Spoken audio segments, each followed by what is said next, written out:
Nag-viral ang isang janitor kamakailan matapos siyang makapagsauli ng malaking halaga ng pera na kanyang napulot sa Ninoy Aquino International Airport kung saan siya nagtatrabaho. Ngunit hindi lamang pala ito ang nag-iisang pagkakataon na kanya itong ginagawa. At dahil dito, kinikilala rin ang kanyang katapatan ng iba't ibang organisasyon. Ang kanyang kwento. Ito po, panoorin po natin. Ilang beses nang naging laman ng mga balita ang isang janitor na nagtatrabaho sa Ninoy Aquino International Airport dahil sa kanyang katapatan.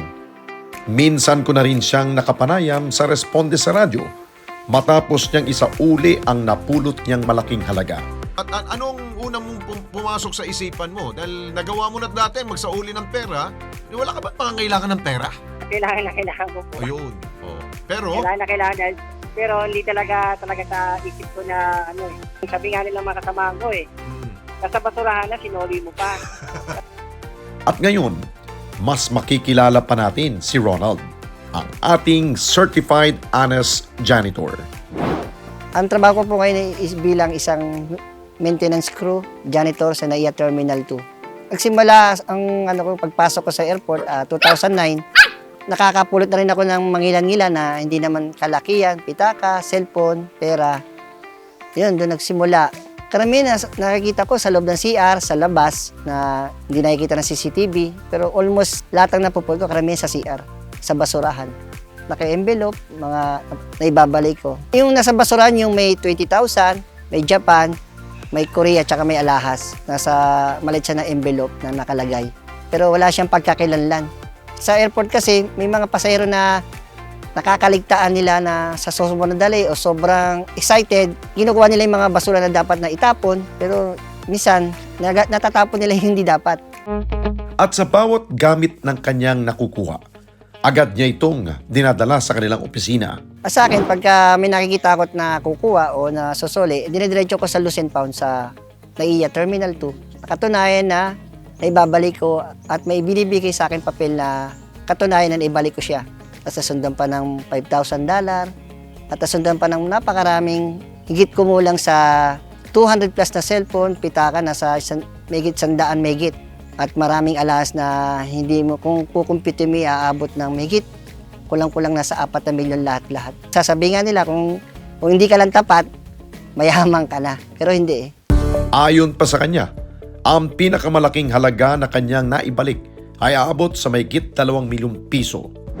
Ang pinakamalaki ko po na puta pera is 2.4 million. Nakalagay siya sa isang bag, hindi na namin expect na ganun kalaki kasi pag may ganun na bagay na nakikita ko, talagang isip ko talaga, pag may nakita akong bagay, hintayin ko muna mga 1 oras, 2 oras. Pag wala, sabi ko, naiwan na to. Doon na ako gagawa ng aksyon na maisoli siya sa kinaukulan. Hinintay muna namin doon na may kumuha. So, kunyari, sa isang malit na sa upuan, sa ilalim, kunyari hindi nakikita ng mga CCTV, usually nasa gilid siya. Hintay ko muna kung baka may dumampot o baka nandun lang nakaupo. Pero sa wala ng flight, umabot na siguro mga 3 hours o 4 hours, wala pang kumukuha. Sabi ko baka nakaalis na yung pasahero o naiwan. Kaya ngayon nagtatanong-tanong ako sa mga katabi, sabi ko, sa inyo po ba to? Sa inyo po ba? Nung sinabing wala, tumawag na ako ng staff ng Philippine Airlines na ako may naiwan na maliit na bag.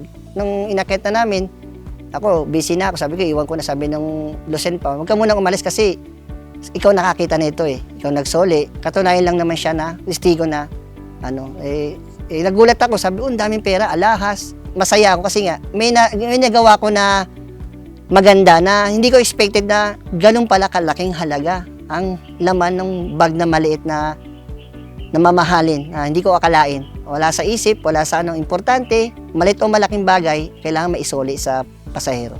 Ayun, sabi ng pasahero, 0% may isosoli pa. Sabi doon sa katiwala, kasi ang kumuha katiwala eh. Kasi pumunta doon eh. Magbaka sakali kasi siyempre laman nun eh. At kahit pa makailang beses siyang nakakapulot ng pera, alahas o cellphone, kahit kailan ay hindi siya nagpadala sa tukso na angkinin ang mga ito. Sa akin hindi kasi turo sa amin ng magulang ko, nagtitinda kami ng karyoka, bibingka, bago ko pumasok, talagang sasama ko siya. Tapos may nagbayad, sumobra yung pera, hindi namin alam. ibinalik ng tatay ko. Doon nakita ko sa kanya, ganun siya katapat. Doon nagsimula.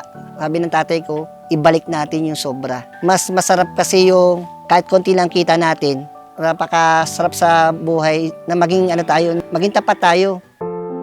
Kwento pa ni Ronald, anuman ang hirap ng kanyang pinagdaraanan, hindi ito magiging dahilan para gumawa siya ng mali sa kapwa.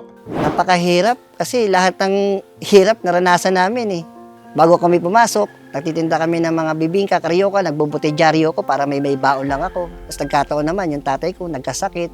Talagang bata pa ako, banat na ako sa trabaho. Lahat, kinakaya ko, hindi ko kinahihiya. Nainggit ako sa mga classmate ko, nagtatawanan ako. Pero sabi ko nga sa malista paraan para makatulong ako sa magulang ko, gagawin ko. High school graduate lang ako. Halos lahat kami ng magkakapatid ko, wala talagang natapos kasi nga sobrang hirap ng buhay. Wala talagang pang college. Talagang sa akin ko, gusto kong makatapos pero hanggang doon lang talaga. Nagkargador ako sa Divisoria, nagtinda ako ng kung ano-ano, nagbasurero ako lahat. Para lang makatulong ako sa magulang ko, yun ang ginawa ko. Laban lang sa buhay, sabi nga nila, light ang kinikita ko, 2 college ko, 1 high school. Kung tutusin sa binata pa lang kulang na yung sinasahod mo. Pero ang ginagawa ko, nakakapag-loan ako kung saan. Kaya wala natitira sa sahod ko kasi sabi ng mga kasamahan ko, ibang tao eh. Baon ka sa utang pero nakikita mo ngayon. Yun ang sagot. May alahas, wala nakakita. Pero binabalik mo pa rin.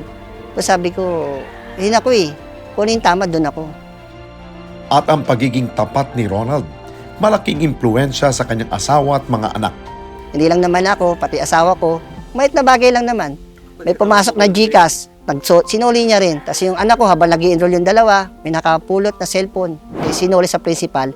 At yung may-ari, yung magiging classmate niya. Kasi yun yung nakikita sa akin eh. Ginagayayan nila. Natutuwa talaga ako kasi parang nasusundan yung hiyap ako na sabi ko sa kanila, na dito lang ako, mas maganda yung ginagawa natin. Nakita nila kaya ginagawa din nila. Kaya ako naman, hindi naman ako nakikipag talagang walang kaming nag-uusap na, sosoli mo, wala. Talagang nalalaman ko na lang. Nakausap din namin ang anak ni Ronald na si Hazel Ann. Anya, ipinagmamalaki niya ang mga ginagawa ng kanyang ama.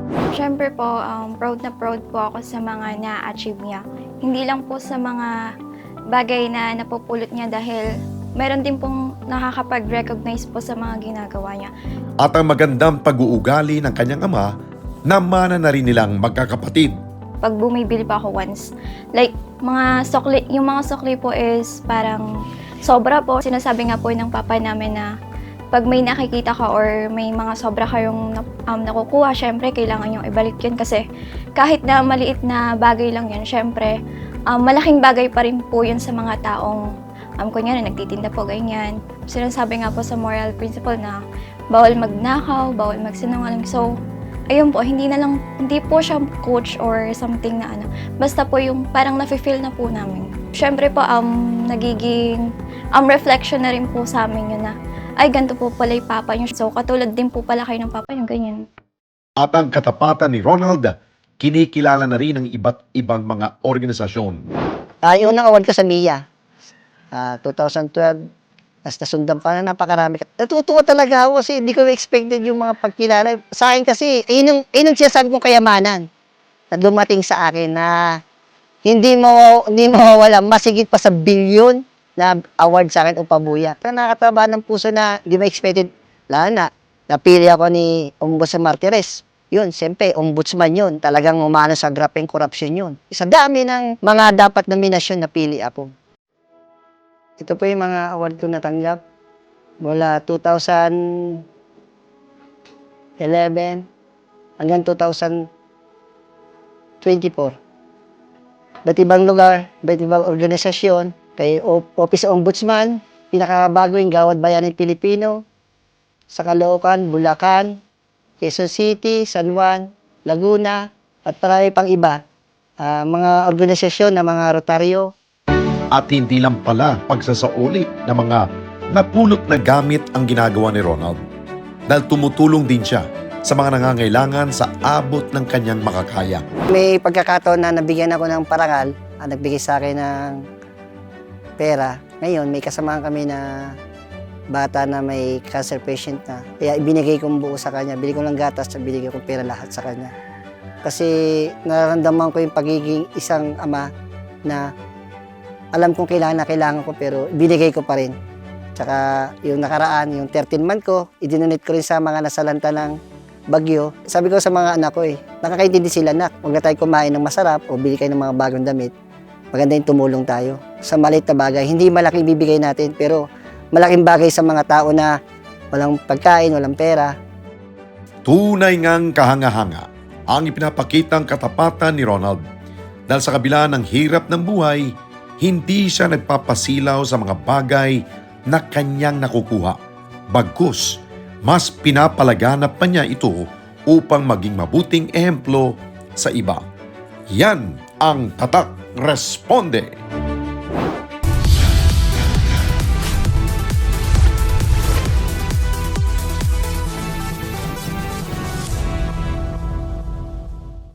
Mga kababayan, salamat po sa inyong pong pagsubaybay sa Responde Mata ng Mamamayan. Para mapanood pa ang iba pa naming pagresponde sa ating mga kababayan, i-click lamang ang subscribe button o i-follow lamang ang Net25 social media pages at Net25 TV.